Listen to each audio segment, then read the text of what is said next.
благодари на Силовелик. Разбира се, че всеки човек е минал през времето, се е изградил като човек благодарение на семейството, на родителите си, които поздравиха също с юбиляра, с съпругата си, децата и естествено и с хората, които е работил. И така се става и кмет. Използвам случая да му благодаря за едногодишната работа като ръководител.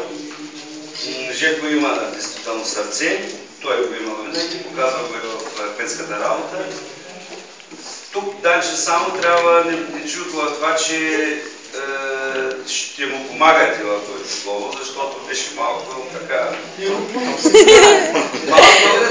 не искам да бъдете като странични наблюдатели, и то не само ви, а трябва да направим така, че цялата партийна организация му помага. Това е по-важният въпрос. Това е важният политически въпрос.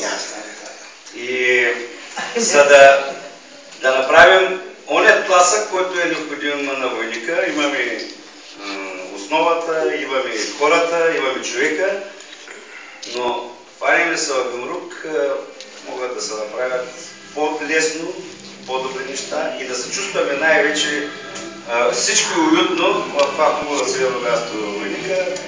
Ето и базата е пред своя така финал, този проект. Още малко ще има работа тук, разбира се, по ограничение ще се ползва, но винаги ще намираме начин да помагаме, когато и да разрешаваме, когато има смислено мероприятие в селото. Значи, отварям скоба, да знаете, не може да бъде свободно, самите изисквания така поставят. Като проект трябва да го пазим много добре 5 години, за да не ни отрежат парите, които очакваме да получим, за да се разплати, защото сега сме тегли заем. Това е близо към 700 000. Това са не само за сградата, това са за дейности. Ето и днеска са турските деца тук. Това е част от този проект на посещение в България. Се срещат с нашите деца.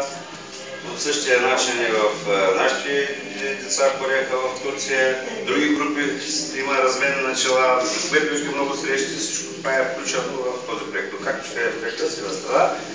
Искам да още веднъж да скажа благодарност на Жеко за работата му през тази една година, да му пожелая жив и здрав да бъде него, семейства, внуците, родителите му.